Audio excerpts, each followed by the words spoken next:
Glória a Jesus por tudo que Ele já tem feito, e eu quero te convidar a abrir a sua Bíblia em 1 Pedro, primeira carta de Pedro, capítulo 2, nós vamos ler o versículo 9 e 10. 1 Pedro, capítulo 2, versículo 9 e 10. Eu vou ler na nova versão internacional primeiro, depois eu vou ler na NVT.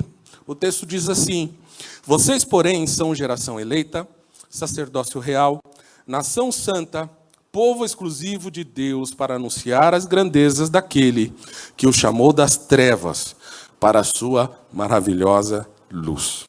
Antes, vocês nem sequer eram povo, mas agora são povo de Deus. Não haviam recebido misericórdia, mas agora a receberam. A NVT, ela diz assim: vocês, porém, são povo escolhido, reino de sacerdotes, nação santa, propriedade exclusiva de Deus. Assim vocês podem mostrar às pessoas como é admirável aquele que o chamou das trevas para a sua maravilhosa luz. O que eu quero frisar: antes vocês não tinham identidade como povo, agora são povo de Deus. Antes não haviam recebido misericórdia, agora receberam misericórdia de Deus. Um dos maiores conflitos que uma pessoa pode passar na vida é justamente um conflito de encarar uma vida sem propósito. No meio cristão, sobretudo o meio evangélico, a gente ouve muito sobre propósito. A gente ouve muito propósito de Deus. Qual é o propósito de Deus? Isso é algo que a gente ouve bastante. Eu que nasci num lar evangélico, que venho de berço, de igreja, sempre ouvi essa palavra que Deus tinha um propósito. E era engraçado, porque junto com o propósito vinha um mistério do tipo: nós não sabemos qual é o propósito, mas existe um propósito de Deus para a tua vida. Nós crescemos ouvindo assim, né?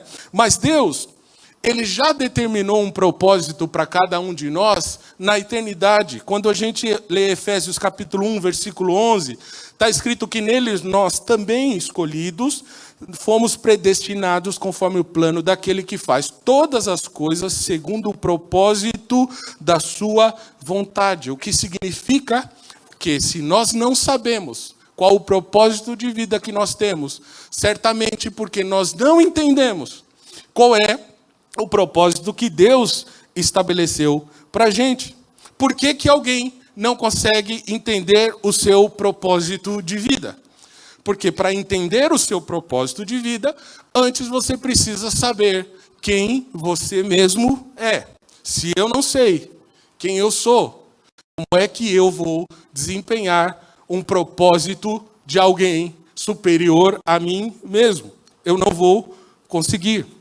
Saber quem somos é, de fato, uma segurança quando a gente está falando a respeito de identidade. E é interessante que a identidade ela se constrói ao longo da vida, falando humanamente agora. Se você pensar, por que que os adolescentes são difíceis de lidar? Por quê? Porque eles têm uma convicção de entendimento de vida, de identidade até uma certa idade. Entra na adolescência enxergando um outro processo de identidade de vida, entra em conflito, não sabe se era o que era antes ou se vai ser o que se apresenta daí em diante. E aí existe um conflito de identidade. Já perceberam que muitas vezes a gente olha jovens e adolescentes sem propósito? Você fala, parece que não tem propósito nenhum, parece que está levando a vida assim. Exatamente, porque antes de saber o propósito, precisa saber quem ele é. E todos nós, em algum momento da vida, vamos lidar com algum tipo de crise, com algum problema de identidade. Chegamos em fases da vida, as famosas crises que vão se apresentando a cada período, que chocam frontalmente a nossa identidade, né? Eu recentemente, entre nós aqui, passei pela crise dos 30 anos. Recentemente, vai fazer 20 quase já, que eu passei pela crise dos 30 anos. E nessa crise eu olhava para mim e falava assim, peraí, o que é que eu conquistei? O que é que eu já consegui? Me comparava com uma série de outras pessoas e falava assim, não, eu não sei nem quem eu sou, porque fulano já bate no peito e ele diz assim, eu sou tal coisa, eu faço tal coisa. E a nossa vida, em vários momentos, nós passamos por isso. E eu lembro também, num momento de vida, a gente alterna momentos de crises de identidade e momentos onde a nossa identidade ela está realmente muito bem fortalecida por algum episódio. E eu lembro muito bem, com muita alegria, quando eu peguei o meu diploma de bacharel em composição e regência e fui na Ordem dos Músicos do Brasil. E apresentei todo o meu diploma e saí de lá com a minha identidade de músico. Saí de lá com a minha credencial de músico. E eu saí de lá assim, todo felizão. E falei, olha, valeu a pena todo o sacrifício de uma vida inteira estudando música, de fazer a faculdade.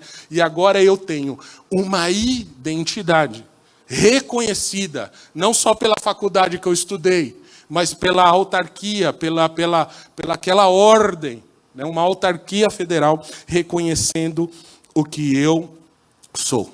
Se nós olharmos para o texto bíblico, 1 Pedro, que nós estamos lendo, com conhecimento de nossa identidade em Cristo, nós vamos saber o que é ser geração eleita, sacerdócio real, nação santa e povo exclusivo de Deus.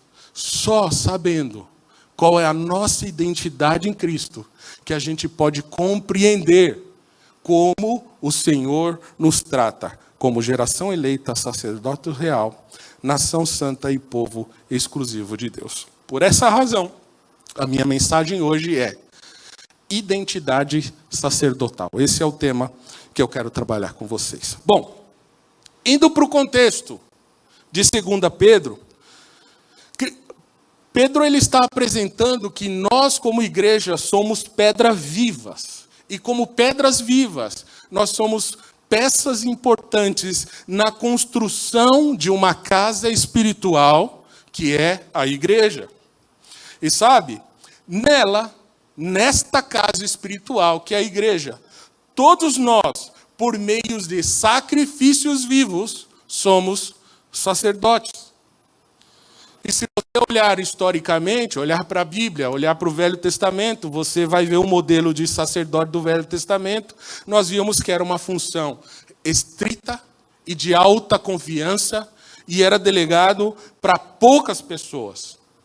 Essa figura sacerdotal do Velho Testamento era o meio da relação de Deus com o seu povo.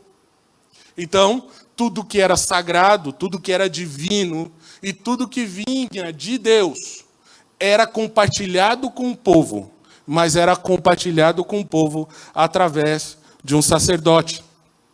Agora, acontece que tanto o apóstolo Pedro, como outros escritores, falando a respeito de Cristo, e é o que nós estamos focados nesse texto aqui, ele diz que tudo que Jesus fez na cruz foi cumprir e ressignificar a velha aliança.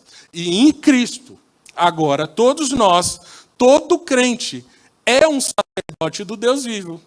E a terra é um local onde cada crente pode atuar, porque a terra espera, a natureza espera a revelação dos filhos de Deus. Somente sabendo a minha identidade dentro desse processo, que eu posso atuar como um sacerdote.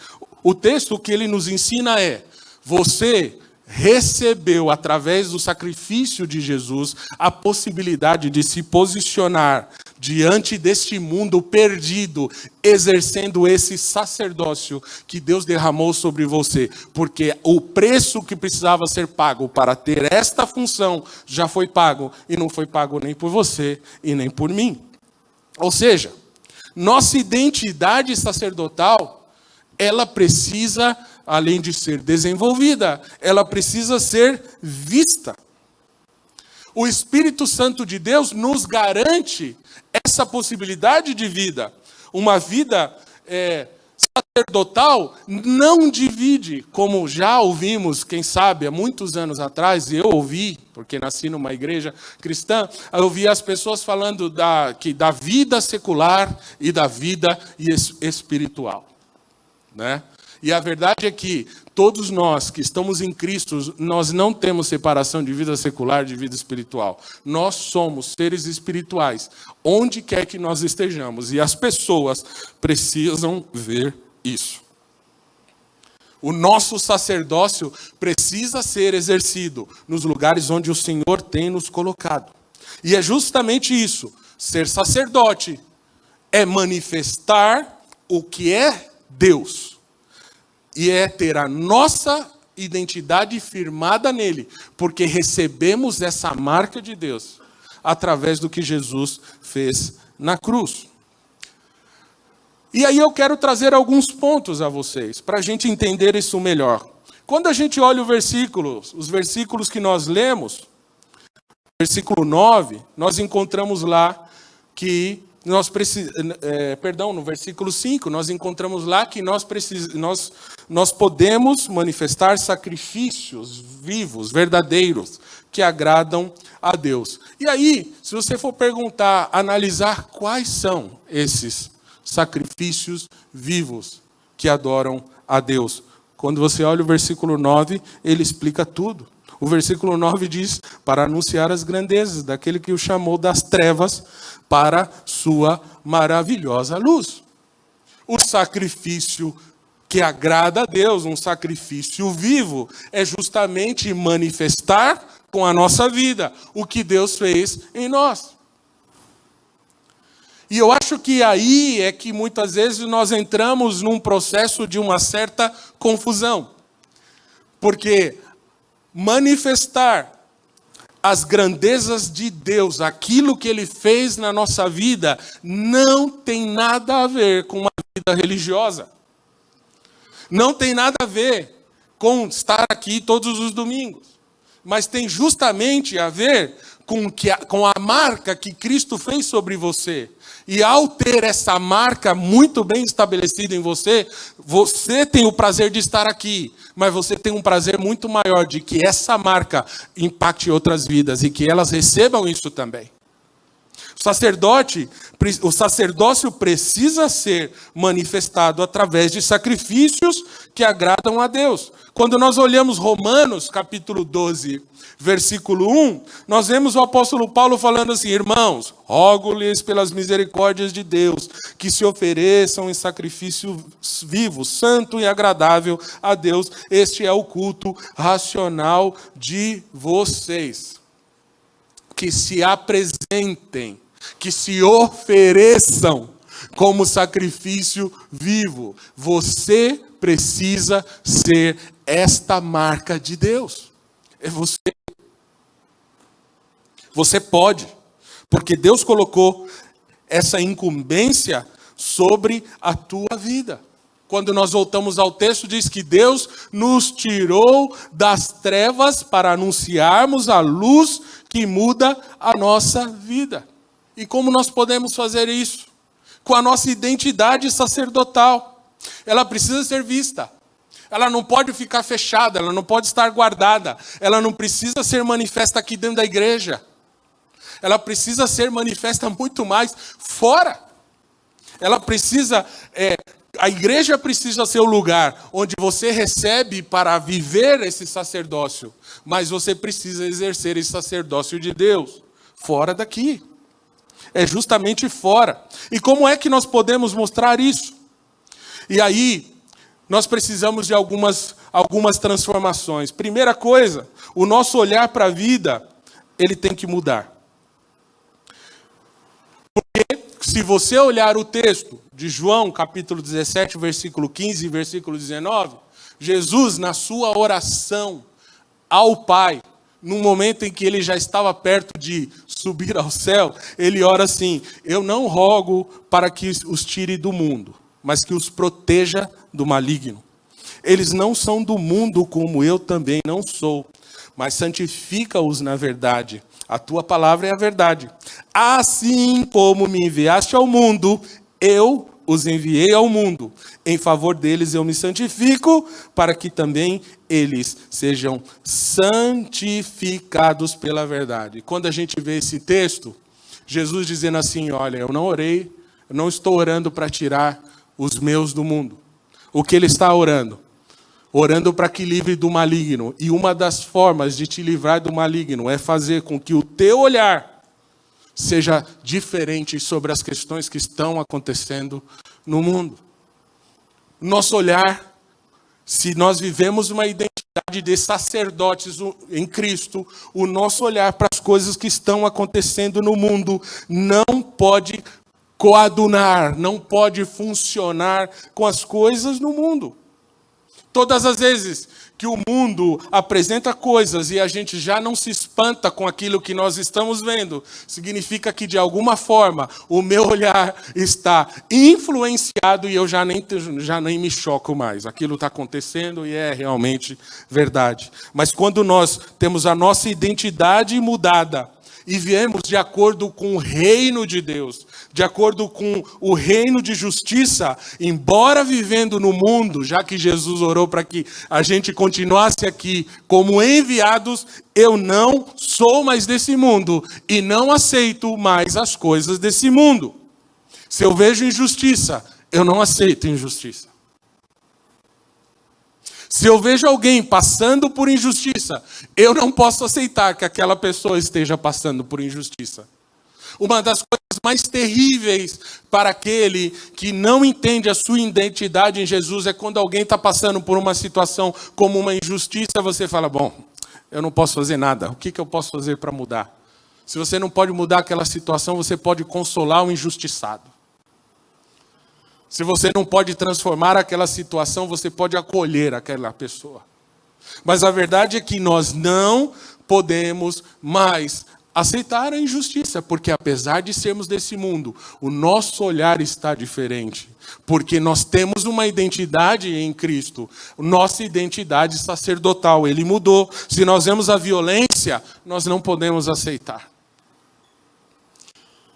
Existe violência, a violência está por todo lado. Aí você vai me dizer, tá, o que é que eu posso fazer contra isso? De repente, no processo de violência, talvez você não possa fazer muita coisa. Mas se você puder orar, por exemplo, você já está contribuindo muito contra todo tipo de violência. Se você se coloca numa posição de preservação, você pode muito contribuir contra a violência. Quando eu fui diretor da FEBEM, nem todo mundo sabe disso. Eu fui diretor da FEBEM durante 4 meses. Durante 4 meses, eu tive o prazer de passar por 29 rebeliões e fui refém em 6. E eu entrei lá com um propósito muito grande de, através da música, promover algum tipo de mudança. Apesar de ouvir de muita gente assim que ali era um lugar que aquelas pessoas não tinham jeito e que elas tinham que morrer. Ouvindo de cristãos falando sobre esse assunto. Né? Aí, numa dessas rebeliões, existe uma parte que é a chamada de seguro. Por que é chamada de seguro? Porque meninos que cometeram, e são criminosos, não estou aqui defendendo o crime. Por favor, esses criminosos que cometeram crimes morais, crimes de violência sexual, etc., eles não podem ficar na cadeia comum, porque você pode imaginar o que vai acontecer com eles. Então, eles ficam no lugar chamado seguro. Quando estoura uma rebelião, que esses jovens todos saem da prisão com poder na mão, para onde vocês acham que eles vão? Direto para o seguro. E aí eu pergunto para vocês, todos ali estão cumprindo pena, correto? Existe ali alguém melhor que alguém? Sabe qual era o meu papel nessas rebeliões? Proteger o seguro. Eu destacava lá um grupo de seguranças, ia para lá e falava, não pode deixar ninguém entrar aqui. Sabe por quê? Porque se eu ver a violência como um servo de Deus, eu não posso aceitar. Porque violência não justifica a violência. E se eu tenho uma identidade em Cristo, eu não posso me acostumar com isso. Eu não posso ver a corrupção e me amoldar a ela.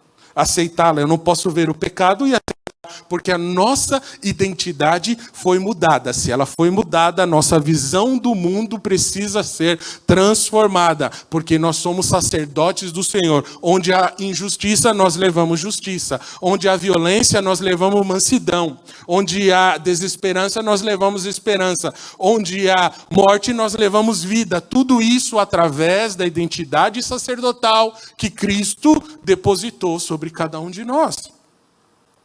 Quando a nossa identidade é transformada, nossa obediência a Deus é natural e espontânea. Quando nós entendemos o nosso lugar em Cristo Jesus e nós entendemos o sacrifício do sumo sacerdote, obedecer a Deus se torna muito mais natural e muito mais espontâneo, porque quando eu estou nele, o meu espírito busca o Espírito de Deus e minha carne se subjuga. Agora, quando eu não alimento o meu espírito, que luta obedecer aquilo que Deus quer que eu faça. Por isso, Gálatas 5, 18 ao 21 diz assim: mas se vocês são guiados pelo Espírito, não estão debaixo da lei. Ora, as obras da carne são imoralidade sexual, impureza e libertinagem, idolatria e feitiçaria, ódio, discórdia, ciúmes, ira, egoísmo, dissensões, facções, inveja, embriaguez, orgias e coisas semelhantes. E a gente fala assim: meu Deus, é terrível tudo isso que tá aqui. E aí você pode até dizer assim: eu não vivo isso. Então, mas quem sabe a gente não está vivendo idolatria, ódio, discórdia. Quem sabe a gente não esteja vivendo ciúme. Quem sabe a gente não esteja vivendo ira, egoísmo, dissensões, facções, divisões dentro da igreja, invejinha gospel. Olha que coisa tremenda. Se nós estamos debaixo do Senhor e entendemos o que Ele quer de nós como identidade, nós não vamos permitir que essas coisas marquem a nossa vida. Nossa vida já não é para viver esse tipo de coisa. Nós não podemos, como sacerdote do Senhor, como sacerdote de Cristo, ir diante do altar do Senhor e orar assim: Senhor, o irmão fulano está sendo abençoado e eu estou com inveja. Não abençoa mais. Aí você acha um absurdo, você está rindo? Pergunta para Deus se isso nunca aconteceu. Se muitas pessoas não fazem isso. Hã? E aqui entre nós, será que de alguma forma ou de outra não já fizemos isso? Será que diante de Deus nós fomos lá e falamos coisas lindas e maravilhosas, mas dentro do nosso coração a gente está assim, tipo, olha, Senhor... É igual aquele meme que está rolando por aí de um rapaz que roubou. E aí o pastor começa a orar. Não sei se vocês viram, abençoando, mas ele termina falando: mata esse infeliz, Senhor. Acaba com a vida dele. Não sei o quê. Colocando no lugar de justiça. Sabe? Se você sabe bem a sua identidade sacerdotal, você manifesta a justiça, mas quem executa a justiça é o Senhor. É Deus. E sabe, se você está vivendo uma injustiça, o Senhor é Deus de misericórdia. E Ele cuidará da sua injustiça. Nossa identidade já não pode permitir mais essas coisas. Nossa identidade, mesmo se nós caímos e pecamos, numa dessas obras aí, o Senhor, Ele está sempre pronto a restaurar a nossa vida e permitir que nós continuemos caminhando como sacerdotes, mantendo a nossa identidade. Me lembro, eu estive na Índia para reger concertos lá, e eu fiquei fascinado por tudo que eu vi lá, na forma como a sociedade é estruturada, né? Como eles seguem a vida ali. E uma das coisas que mais me marcaram a vida foi entender que a Índia é uma sociedade que está estruturada em sistema de castas. Ou seja, existem famílias e pessoas que nasceram e elas, por uma questão religiosa, elas são mais privilegiadas que outras. E que você nascendo numa casta, A única forma de você ir para uma outra casta é reencarnar, é morrer. E aí, ao reencarnar, você pode dar a sorte de voltar numa outra casta, né? E existem várias castas. E a última de todas são os Dalits. E os Dalits, eles estão, na verdade, fora do sistema de casta. Tem todos os sistemas de casta. Aí vem os animais e depois os Dalits. Eles acreditam nisso num nível que os Dalits são chamados de intocáveis. Porque se um indiano de uma outra casta tocar num Dalit, ele está contaminado. Por que eu estou dizendo isso para você? Que esse sistema de casta é tão forte e marca a identidade das pessoas de uma forma que elas não conseguem se livrar disso. É tão forte que no documento de identidade deles está lá o nome dele lá, fulano de tal, casta tal. Fulano de tal, Dalit. Porque aquilo está tão introjetado que ele nunca vai poder mudar de casta. Ele nunca vai poder mudar de posição social, porque ele está atrelado àquela identidade e não pode se descolar daquilo.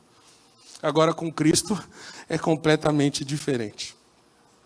Porque quando Ele quer mudar a nossa vida, Ele muda a nossa vida, Ele muda a nossa identidade. Ele muda, inclusive, o nosso nome. Todas as vezes que Ele quis trazer uma posição de sacerdote para todos aqueles que estavam na Bíblia, Ele foi lá, pegou o pecado daquele cidadão, mudou completamente a vida dele, levantou, deu uma nova oportunidade, uma nova identidade com um novo nome. Jacó era o que mesmo? Enganador, não era? E aí ele se apresenta diante de Deus, o que Deus faz? Perdoa os pecados dele e muda a identidade dele. Fala, você não vai ser mais esse enganador.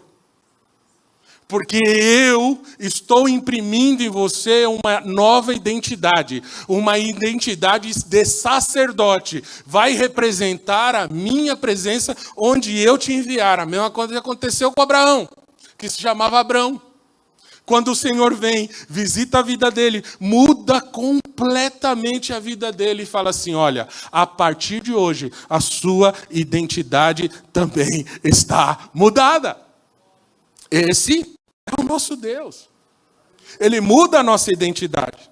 Agora, a partir do momento, então, que nós estamos entendendo melhor, com um pouco mais de profundidade, o que é essa identidade sacerdotal, nós estamos entendendo também, então, o que são esses sacrifícios de louvor. Vá comigo aí em Hebreus capítulo 13, versículos 15 e 16. Vamos lá. Hebreus capítulo 13, versículos 15 e 16. Eu quero que coloque aí na tela, o Ozinho vai nos ajudar. Hebreus 13, 15 e 16 diz assim, por meio de Jesus, portanto, ofereçamos continuamente a Deus um sacrifício de louvor, que é fruto de lábios que confessam o seu nome. Primeira coisa. Segunda coisa, não se esqueçam de fazer o bem e de repartir com os outros que vocês têm, pois de tais sacrifícios Deus se agrada. Percebam aí, você pode dizer assim, olha, mas analisando o texto, tem uma sentença com um ponto, e concluindo uma ideia, depois no versículo 16, uma nova ideia. Exatamente. Ideias que caminham de forma paralela e se coadunam numa coisa só, porque o verbo tal está no plural tais. Então, o que acontece aí? Acontece que o sacrifício de louvor é confessar o nome do Senhor e fazer o bem e repartir com os outros o que nós temos. Verdadeiro sacrifício de louvor, verdadeiro sacrifício vivo daquele que tem uma identidade sacerdotal, confessar o nome de Jesus sobre todas as coisas e na nossa vida imprimir essa marca sobre a vida das pessoas que estão perto de nós. Ou seja, Nós não precisamos nos sacrificar para Deus, mas nós precisamos nos sacrificar para o próximo. É isso que nós temos que entender. Então, entendam algo. Sacrifício de louvor não são horas e horas cantando hinos e louvores. Ok? Isso é uma forma de. Sacrifício de louvor não tem nenhuma relação com manter ou conquistar salvação. Vou adorar a Deus porque eu preciso manter a minha salvação, garantir a minha salvação. Não tem nada a ver com isso, porque a salvação não tem nada a ver com o que você pode fazer. Tem tudo a ver com o que Cristo fez na cruz. Sacrifício de louvor não é impressionar a Deus com as nossas obras. Meu Deus, como eu toco muito, ou como eu canto muito. Olha como eu servi aquele irmão, nem eu acreditei, não sirvo nem meu filho assim. Não é isso. Porque nada do que você faz impressiona a Deus. As nossas obras não impressionam a Deus. Mas sacrifício de louvor é anunciar as obras de Deus ao mundo inteiro. E colocar a nossa vida nessa posição. Então, meus irmãos, agora a responsabilidade ela está com a gente. Ela está com a gente. Porque Jesus assume a responsabilidade em primeiro lugar. O povo de Israel não cumpre o seu papel. Aí Jesus vem e faz o papel que eles deveriam cumprir, sendo uma nação de sacerdotes. Mas aí o Senhor faz o sacrifício. E aí ele coloca o sacerdócio como uma posição da igreja, uma tarefa da igreja. E sabe onde nós vemos isso começar? Quando você vai para o dia de Pentecostes. Lá no Pentecoste, todo mundo reunido, a igreja de Cristo e etc. Quando eles recebem poder, muito poder do alto, o que acontece ali? Eles são dinamizados pelo Espírito Santo para serem sacerdotes e testemunhas e saírem para levar a palavra de Deus. Todas as vezes que há uma manifestação do poder de Deus, não é para você ficar aqui, é para você sair. Quando os discípulos estiveram junto de Jesus e houve lá a transfiguração e todo aquele momento, você pode imaginar Jesus, Elias, Moisés, os discípulos falam, está tão bom aqui, vamos ficar aqui. Jesus fala, negativo, toda essa presença é para que você assuma a sua responsabilidade de ser um sacerdote e de levar a presença de Deus. Então, sacrifícios que agradam a Deus. Segunda coisa, nós somos geração eleita e povo escolhido de Deus. O Evangelho, acima de tudo, diz respeito ao que Deus fez para nos salvar e a maneira como recebemos isso. E nós recebemos isso por fé. Nós somos chamados por Deus através do sacrifício que Ele fez. E aí, ao entendermos isso, Pedro, ele reforça a ideia da nossa condição de sacerdote real. Porque, como disse antes, no versículo 10, antes nós não tínhamos nem uma identidade. Mas sabe o que Pedro está tratando de reforçar aqui? Está tratando de explicar que todos aqueles que são leitores da carta de 1 Pedro são sacerdotes. Para evitar a confusão de que as pessoas pensem que aquilo que estava sendo ensinado estava direcionado aos oficiais, aos pastores, aos líderes. Ali era uma ordem para todos, todos ali. Ou seja, quando o Senhor fala, nós somos escolhidos, e nós temos uma ideia de, escolhido para estar dentro do Senhor, dos braços do Senhor, Ele te escolheu, não é só para você ficar aí dentro. Ele te escolheu para que você, como povo escolhido e geração eleita, pudesse manifestar a presença de Deus. Anunciar a Cristo é uma função da nação eleita, do povo, da geração eleita, do povo escolhido de Deus. Então, nós precisamos assumir essa responsabilidade e colocar nos lugares onde nós estamos. Sabe como você vai exercer o seu sacerdócio? No lugar onde o Senhor te colocou. Se você é dono de uma empresa, exerça seu sacerdócio ali. Se você é funcionário de uma empresa, exerça seu sacerdócio ali. Se você é um pai de família, uma mãe de família, anuncie a Cristo através do seu sacerdote, do seu sacerdócio. Agora, o que nós precisamos evitar é um personagem sacerdotal.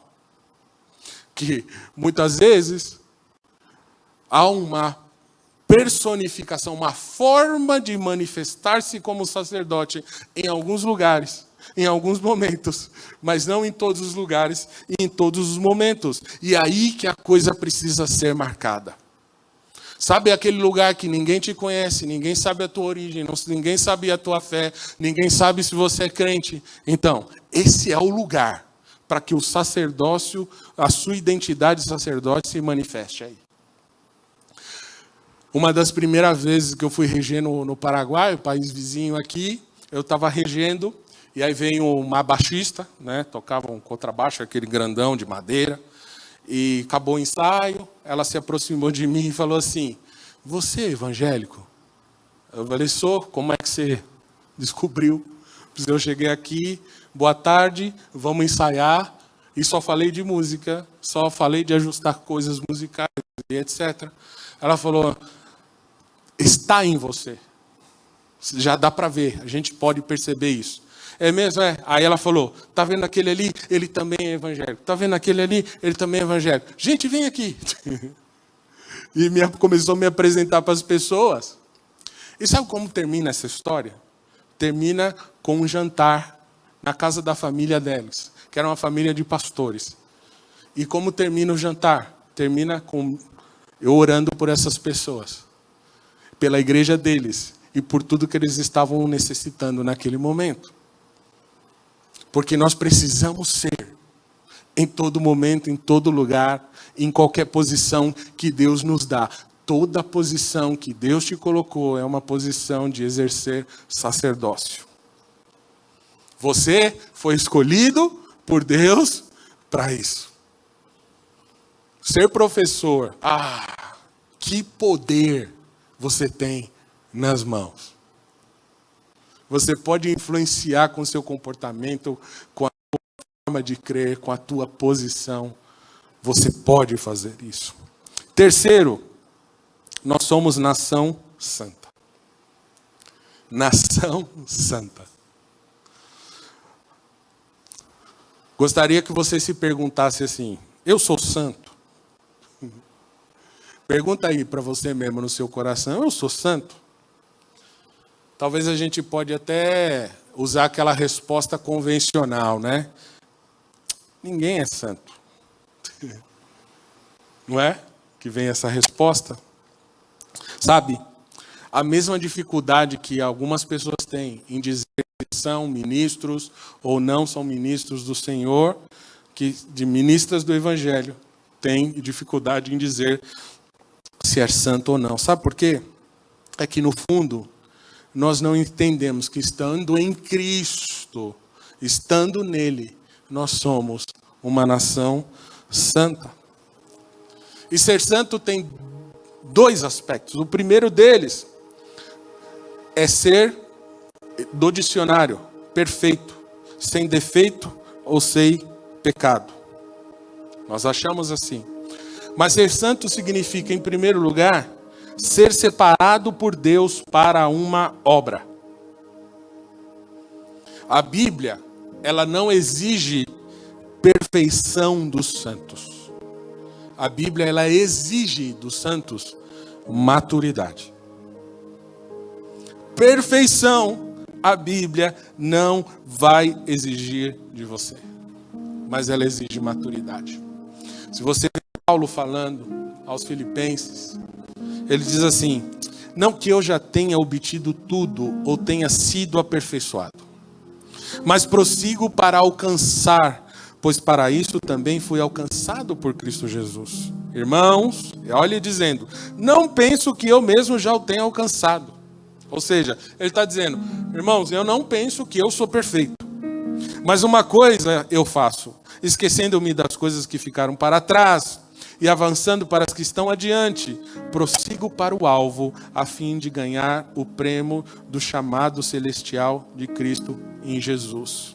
E aí ele diz assim: todos nós que alcançamos a maturidade, devemos ver as coisas dessa forma. E se em alguns aspectos vocês pensam de modo diferente, isso Deus vai te esclarecer. Ou seja, o primeiro sentido de ser santo é ser separado para uma obra. E ao você saber que você é separado por uma obra, isso está na sua identidade sacerdotal, você vai perceber que você não precisa ser perfeito, mas você precisa ser maduro. Maturidade em Deus. A palavra grega, teleios, significa pleno, finalizado, perfeito, ou nada mais é necessário. Só que esse texto que eu li para vocês, a palavra teleios foi traduzida como maturidade. Porque é a palavra que melhor comunica a ideia de Paulo, que ele mesmo está dizendo: eu não alcancei a perfeição, mas eu posso ser maduro.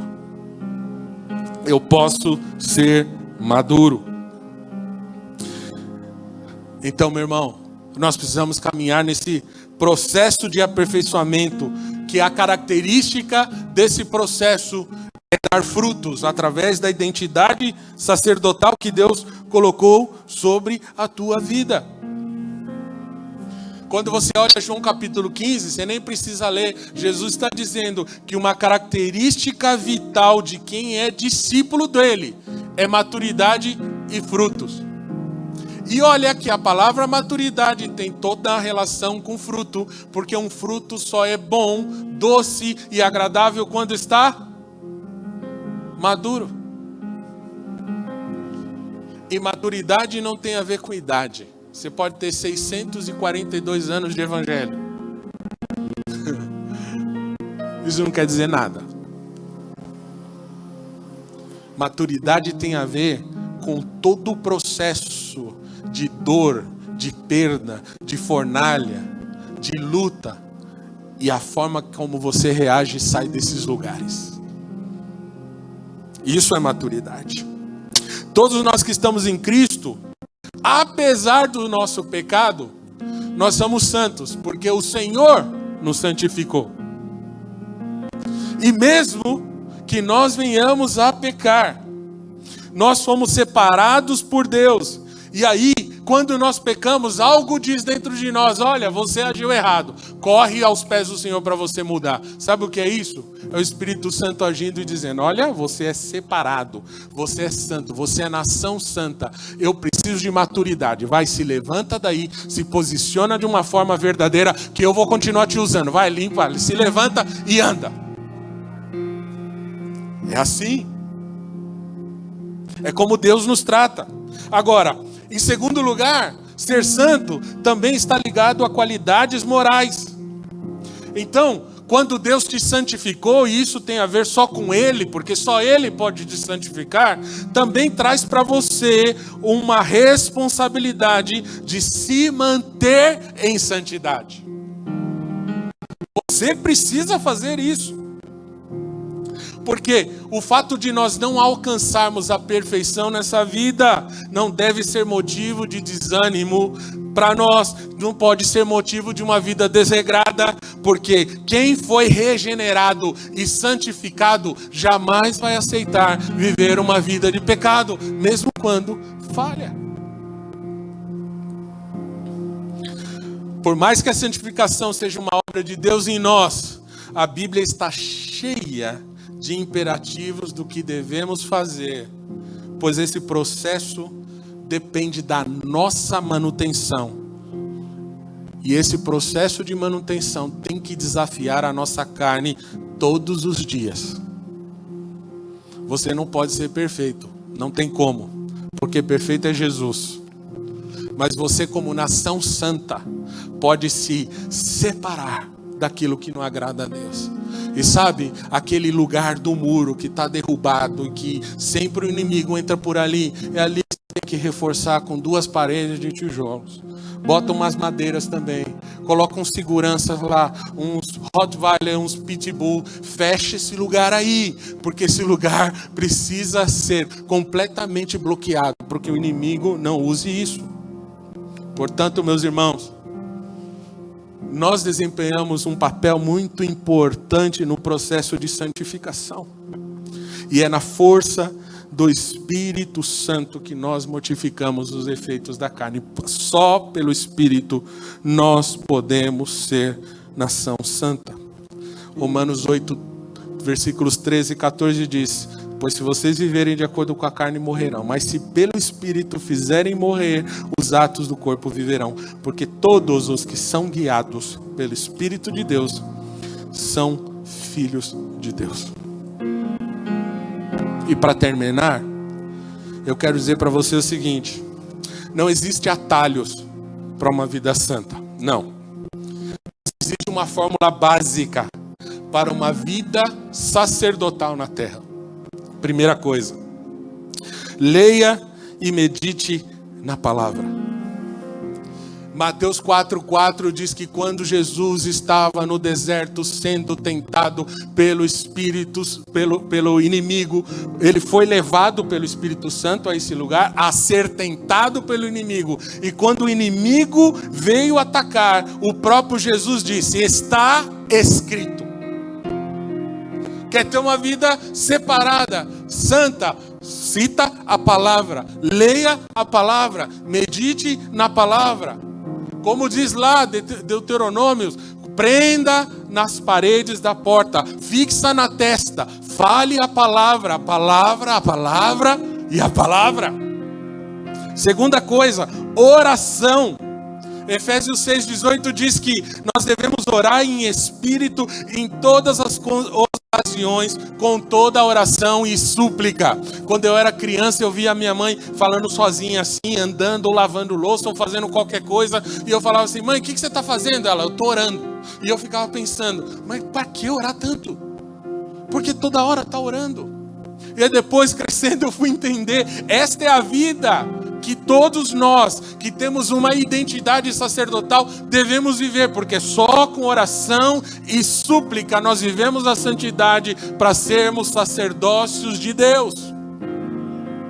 Testemunhando é uma outra forma. Mateus 28,19 fala: vão e façam discípulos de todas as nações. Exercer sacerdócio, essa identidade é fazer discípulos. Quantas pessoas você tem ganhado para o Senhor? Ou quantas pessoas estão te seguindo? Quantas pessoas você tem gastado tempo para ensinar? Quantas pessoas você tem gastado tempo? Olha, eu não sei muito, mas vamos estudar a Bíblia junto. Testemunhar. Outro, comunhão. Hebreus 10, 24 e 25 diz: consideremos uns aos outros para incentivar-nos ao amor e às boas obras. Não deixemos de nos reunir como igreja, mas encorajemos-nos uns aos outros, ainda mais quando vocês veem que se aproxima o dia. Vocês estão vendo que se aproxima o dia? Vocês estão vendo aí? Então incentive quem está a pessoa que está do teu lado, as pessoas que Deus trouxe para você, encorajem ela, porque você vai exercer o seu sacerdócio assim, dizendo: irmão, não desanima, eu estou com você, irmão, vamos servir a Cristo juntos. Outro, domínio próprio. Quer viver o sacerdócio, uma identidade sacerdotal? Domine você mesmo. Gálatas 5, 22 e 23 diz que o fruto do Espírito é amor, alegria, paz, amabilidade, bondade, fidelidade, mansidão e domínio próprio. Enquanto essas coisas não há lei. Maturidade se manifesta com domínio próprio. Quantas vezes você tem a vontade de apertar o pescoço daquela pessoa e tal, mas quando você vai avançando, você é mais novo, ou quando você não tem maturidade espiritual, você vai lá e quer fazer. Mas quando você vai andando em Cristo, você vai, aí Jesus fala: então, você lembra que você era pior? Aí você fala: ops, tá bom, Jesus, tem misericórdia do meu irmão, assim como o Senhor teve de mim. Toca na vida dele, transforma a vida dele, assim como ele como o Senhor fez em mim. E por fim, adoração. Adoração. Se nós queremos ter uma vida santa de sacerdócio na terra, nós adoramos a Deus. A palavra de Deus, Efésios 5, 18, 20, diz assim: não se embriaguem com vinho, que leva à libertinagem, mas encham-se do Espírito. Falem entre si com salmos, hinos e cânticos espirituais, cantando e louvando de coração ao Senhor, dando graças constantemente a Deus Pai por todas as coisas, em nome do Senhor Jesus Cristo. Eu quero terminar então fazendo algumas perguntas que eu quero deixar para que você se conscientize. Você já sabe quem você é? Você já reconhece a sua identidade sacerdotal? Você tem vivido isso? Se você não tem vivido isso, você tem consciência do que precisa mudar? Tendo consciência do que precisa mudar e não tendo condições de mudar por si mesmo, você tem consciência de que pode mudar no Senhor Jesus? Ele pode. Ele pode. O que é que está dando de errado na tua vida? O que é que não está caminhando do jeito certo? Ser nação eleita, sacerdócio real, povo escolhido de Deus, não significa uma vida triunfalista. Nós não acreditamos nessa teologia triunfalista que diz que você pode tudo de todas as formas, de todas as coisas. Nós não acreditamos assim. Nós vamos ter problemas e lutas. Mas, sabe aquilo que vem constantemente dando errado? O Senhor quer mudar. Porque Ele quer produzir em você uma mudança. Mudar a sua identidade. E fazer com que você se veja como um sacerdote. Trazer a identidade do sumo sacerdote sobre a tua vida. E mudar essa situação.